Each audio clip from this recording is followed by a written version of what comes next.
It does have a bit of a muddled message on self-defense, but hey, Charles Bronson still kicks ass. That's a fact, son.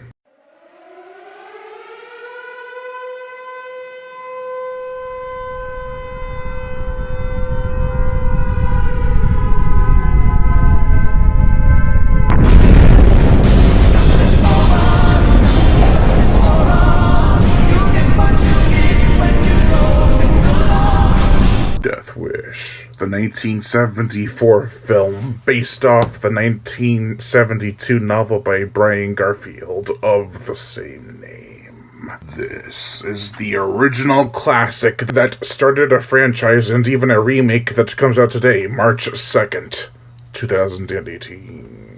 The plot. The Kerseys are a peaceful family living in an urban nightmare. After Paul Kersey, husband and father, loses his wife via murder and his daughter via catatonic shock because of a trio of muggers led by Jeff Goldblum, he slowly begins also losing his mind. Eventually, he snaps and begins to go on an anger-fueled justice crusade. He is a vigilante now. This was filmed in a time where crimes such as muggings, rapes, prostitutions, and murders were all too common in New York. And you can feel the grime in the environment. Right when we are introduced to the movie's title card. Over a shot of New York. I love that shot because it's just as the sun rises, as if to say, it's gonna be another day like every other. Shit. You can't get more visually descriptive than that. From there we follow Paul and his family. Paul is a landscaper of sorts for a big company. There are many offices in the business he works in which will prove handy in the end. Meanwhile, while Paul is working, his wife and daughter are attacked, and the scene is horrible, especially for a film from 1974. It's not I Spit on Your Grave messed up, but it's still pretty messed up. I am glad it didn't go too far, because the first time I watched this movie was with my mommy. Uh-oh. After the initial triggering for Paul, he is sent on a business vacation, where he's to look over a land in Arizona. Hot damn! First time I watched this, I thought the scene was much longer than it actually was. It's only 10 minutes. It may seem pointless, but we learn a few things about Paul, and it's also where he acquires his piece. The revolver pistol gun thingy, I'm not good with guns, is the weapon he flies back home with. 70s airline travel. And soon after, he gets his first kill. Alright, let's get into some of the technical aspects. I've really delved into the story, but it was necessary to sell this movie to you on just how awesome it is. Some of the other things about this movie don't hold up all that well, but are decent regardless. The pros of this movie are the acting, characters, locations, atmosphere, and some of the music. Charles Bronson looks like he's a casual citizen. That is what makes it all the more shocking when he nails that guy in the face with a sock full of quarters. He's a soft-spoken man, but when he's tense he gets angry and shouts, and it can take you off guard. He really does give a superb performance. Vincent Gardini played Lieutenant Frank Oatka.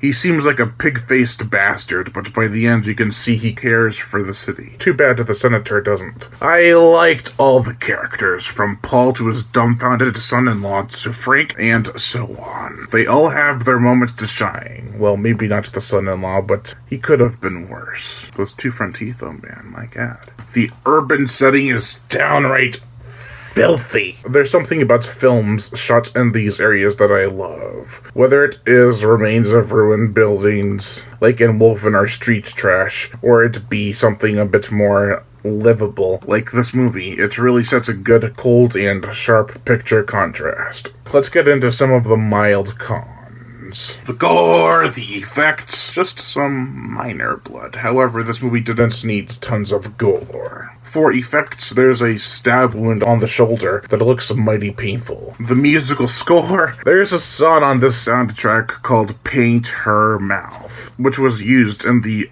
opening scene to the short film Within the Woods. Yeah, that's right, the precursor to The Evil Dead. I thought that was cool. The soundtrack is perfect for its time, with a few standout tracks like the one mentioned before, and Melody, Sweet Revenge.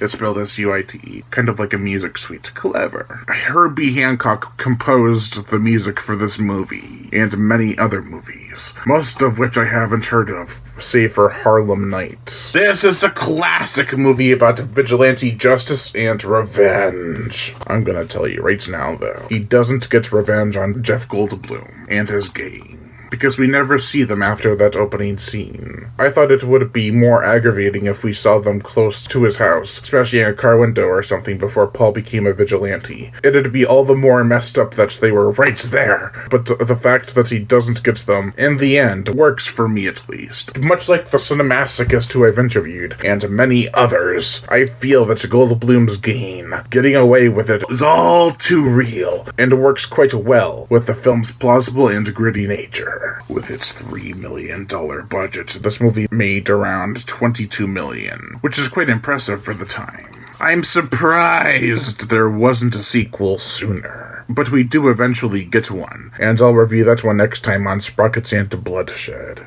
That's what you've been watching, it's Sprockets and Bloodshed, just in case you didn't know.